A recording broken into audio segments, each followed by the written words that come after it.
Today we're gonna talk about Leslie Jones. Yes, we are. We're gonna talk about her, and we're gonna talk about this feministic bent that is behind the statement that she recently said that has caused her to experience a boatload of backlash. So if you're not familiar with who she is, Leslie Jones is a Black American comedian.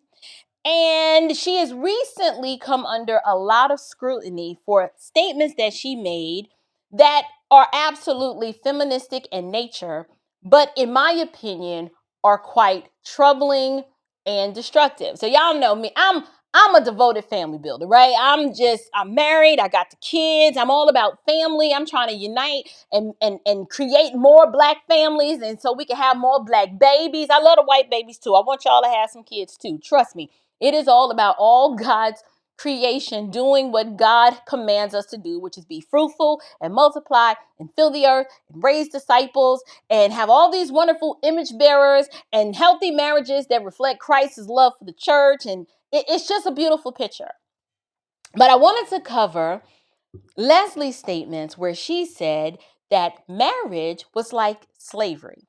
We're going to talk about feminism and strength and the whole dating conundrum and marriage and why so many modern women, in my opinion, they've confused being accomplished, right, with being relationally healthy. If you notice the way a lot of modern women speak about relationships, they lead with all of the things that aren't really the key components that make a relationship healthy. And women who tend to speak like this, particularly Leslie Jones, I'm telling you what I know, they are a whole headache. Listen to your old auntie, okay? If you're a young man listening, I know what I'm talking about. And if you're a young woman listening, I'm trying to help you not turn into the woman we're going to talk about tonight. And I get it. What Leslie said, to some people, it might sound funny, especially if you're carnal and worldly. Like, to the world, what she said was like, it's kind of funny. Marriage is like slavery, ball and chain. But beneath the jokes, you guys, it is a very sad, right? A very common and destructive worldview. And let me tell y'all something right now, okay? Listen, any woman, when she hears the words marriage or family or feminism or femininity, let me say that, or even the S word, the begrudged S word, submission or helpmeet, or any words that mirror biblical language. When she hears those words, if she start like twitching and tweaking and kind of like, y'all know in The Exorcist or the horror movies where they throw the holy water on a demon and it starts reacting. Yeah, if you talk to a woman about marriage and she starts speaking in these kinds of categories, she's reacting to what marriage represents, which is order, right? Marriage represents God's created order, and she's dry snitching on herself, and she's basically telling you she's rebellious. Okay, so she gonna be a whole headache. And that is precisely the problem with we got this modern crop. Y'all, these new school women, listen, let me tell you something. I don't know how y'all do it. Me personally, I'm a Gen Xer. Like I'm what's called not a geriatric Gen X. What's the opposite of the geriatric? I'm more like a Zennial. I was born in Gen X, but I'm in that in-between stage. When I look at this modern crop of these successful and just overly aggressive women who celebrate themselves, and they keep putting themselves in a position to give advice to younger women, do not, I repeat, do not listen to these women. They are not free. They are just as bound and as bitter and as broken as they come. They are hardened. They're not healed. Okay? They exude this kind of behavior as a form of protection. They're very guarded. And along with that, the more they talk, you be like, she ain't wise. She ain't got good sense. They are foolish as they come. And the truth of the matter is they simply old enough to be bitter, but they're bitter with confidence. So I'm gonna show you the clip and you'll see what I mean. But what they want to do, here's what I noticed. It's one thing to be old and bitter and exuding like some fake confidence. It's another thing to pass that poison down to the next generation and to pass it down like it's wisdom. And so my goal in this whole conversation is I'm pushing back on that. It bothers me. Now she's free to say what she wants, and I am free to provide a cogent and biblical rebuttal because I don't agree that marriage is slavery. I've been married 19 years, and in fact, marriage probably saved my life. So we're gonna look at the clip where Leslie Jones says that marriage is like legalized slavery, and it is a very short clip. All right, let's go, y'all. I think marriage is legalized slavery. You do? Yes, I do. Say more, because if I'm thinking about slavery and I'm thinking about marriage, there are two different images that come into my Absolutely head. not. I don't know how you don't. A man is, especially if he's expecting you to be a trad wife, he might as well pull out a whip and a chain. Wow. So there are young people watching who might be wanting to get married. What would you say to them? Don't get married. No. Okay. Told you it was short, but it's a lot. It's a lot of meat on that bone, and literally and figuratively. But listen, stop. I'm petty. Y'all know I'm petty. Okay. Leslie Jones in this clip just said that marriage is like legalized slavery. And I have a lot of thoughts on that. And she qualified it by saying, especially if like you're going to be a trad wife, or if he wants you to be a trad wife. And just for the uninitiated, a trad wife is a short, it's short for traditional wife. Basically what the Bible say, right? Like you just do what you're supposed to do. You submit to your one flesh partner as unto the Lord. He loves you like Christ loves the church. Your primary goal and focus is to help build a family and raise the children in the fear and admonition of the Lord, and to be a helpmeet, right? I mean, it's not hard, but I could understand why a modern woman such as the comedian Leslie Jones, she would have some beef with this statement. Now, to be fair, y'all know I don't hold my tongue for anyone. When I first saw this clip, y'all, my first thought was that, look, Leslie, now, I believe that there's a pot for every lid, right? That's a little saying that means no matter how tall or short, big or skinny, no matter what your existential realities might be, there's a pot for every lid. But this particular pot, I said, it's going to be hard for her to find a lid, and that this pot was in no danger of anyone asking for her hand, foot, pinky, toe, or ankle in marriage. Not because of the external, but there are some significant character issues and behavioral characteristics that just bar her entry from that union. And I know that's harsh, but it's just a fact, okay? You can take that however you want. I'm just telling you like it is. I'm telling the truth, okay? Now, when Leslie likens marriage to slavery, what you guys are hearing is a full philosophy of secular humanistic womanhood.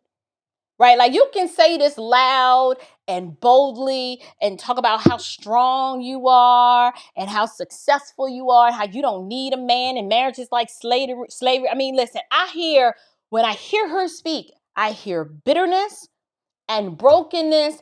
And this is the result of a series of just bad information and bad decisions that, in my opinion, has led her to this life of misery, to now the world, when they hear this, they see a woman that's like, oh, she's so bold and fearless. But to me, I'm like, this sounds like a woman who's basically just learned how to survive, but she doesn't have a clue on how to be a wife.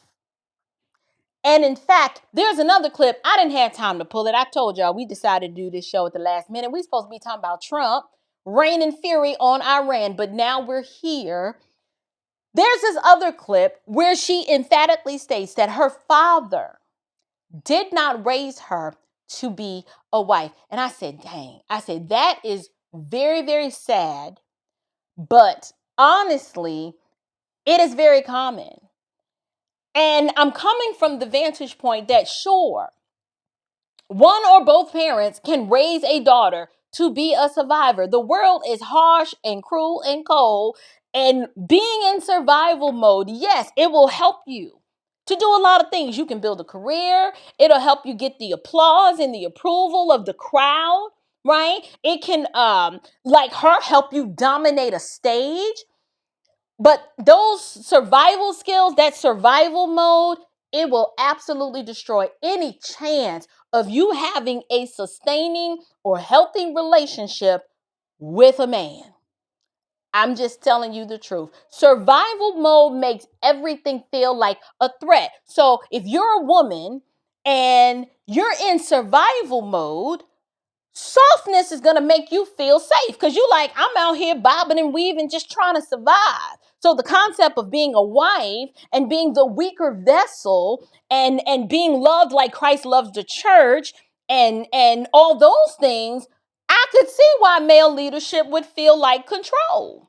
You don't have a concept of what life is like on these sides of the marriage streets.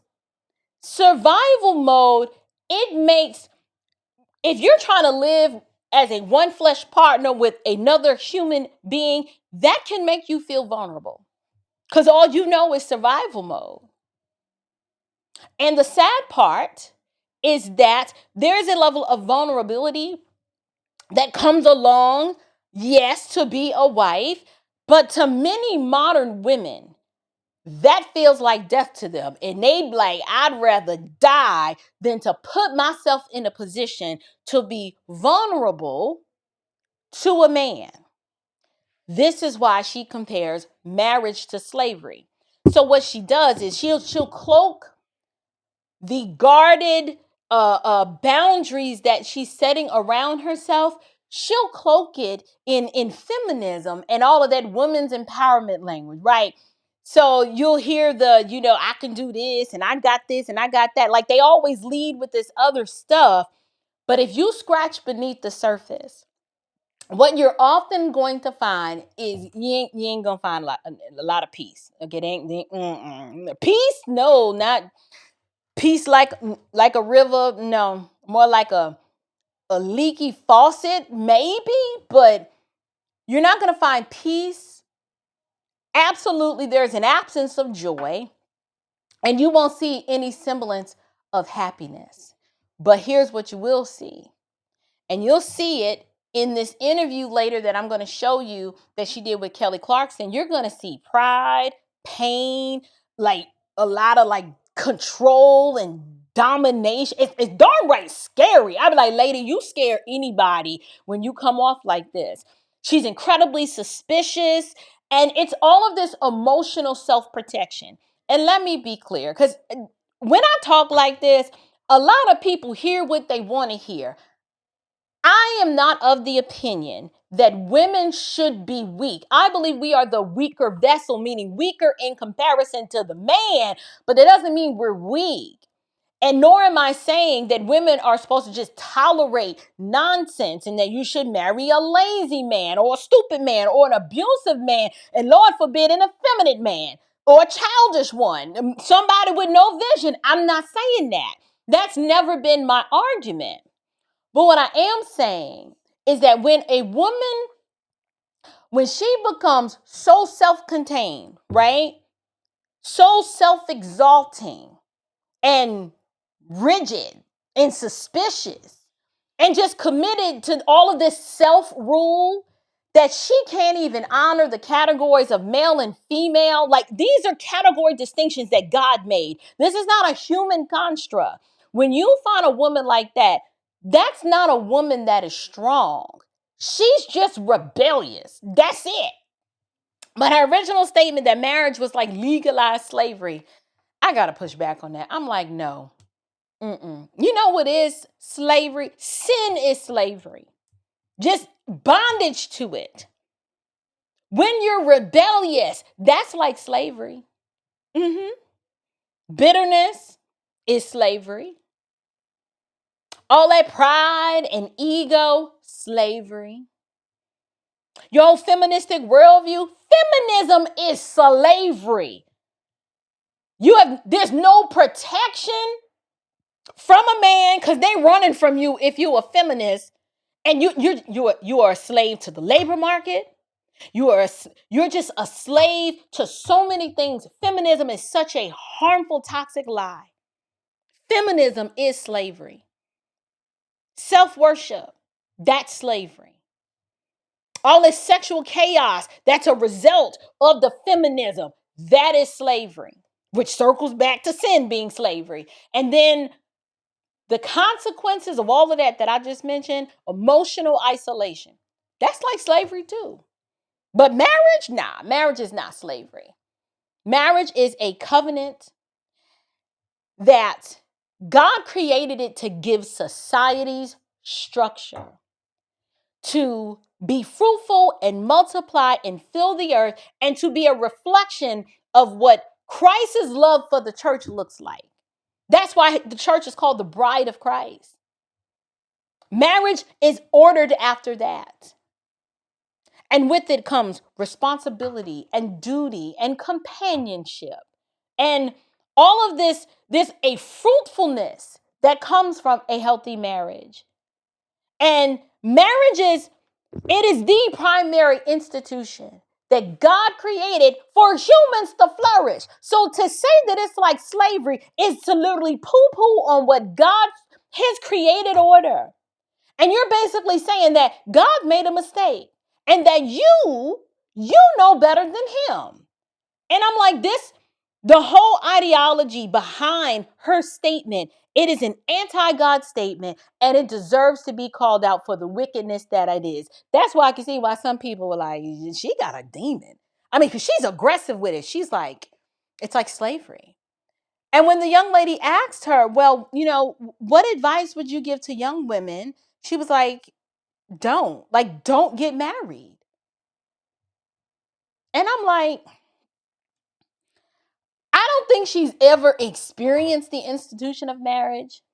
But if you're listening to her, when you compare marriage to slavery, you're doing more than just exaggerating or being hyperbolic. You are morally inverting the truth of what God has spoken, and you're inverting reality. Because the institution of slavery, it strips a person of their personhood. Now, if you volunteer to be a slave, that's different. But involuntary servitude, and you're treated like a piece of property, you're stripped of your personhood.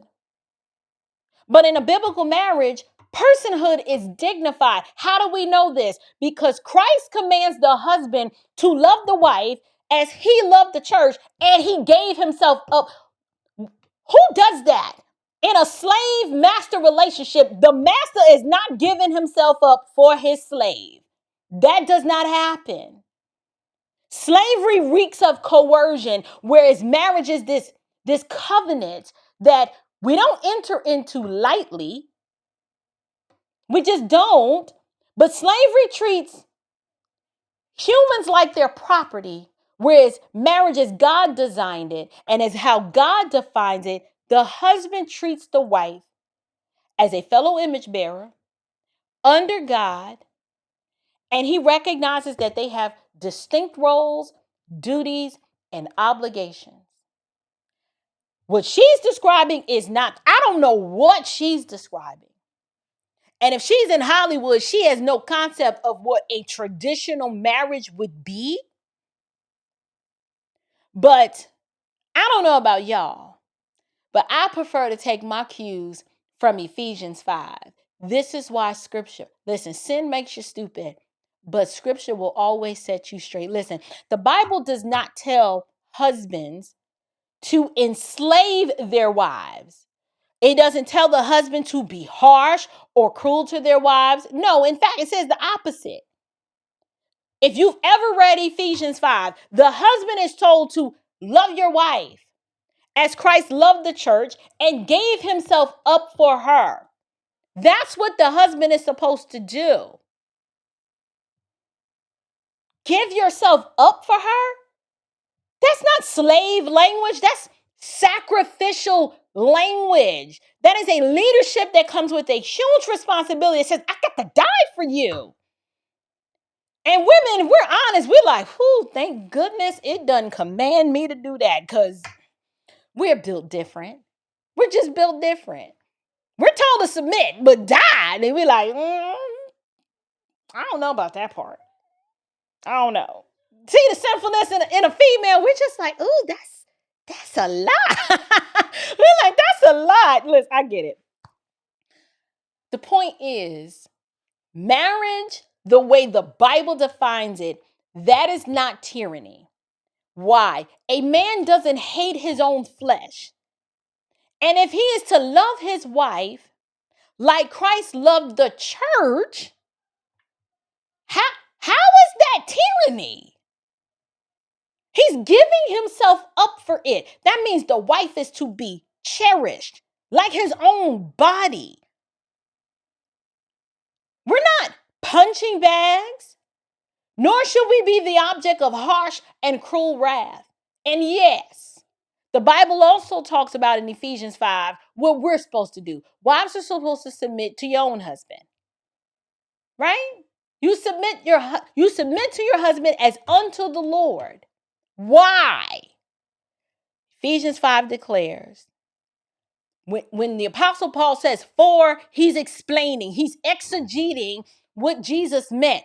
For the husband is the head of the wife. I know you don't like that part. My head. What you mean? Yes, he's the head. Why does that hurt you so much? He is the head of the wife. Why? Because Christ is the head of the church. We're his body. He's the head. He's our savior. So if the church submits to Christ, so also wives should also submit to their husbands in everything. That's it right there. This is the verse that modern women hate.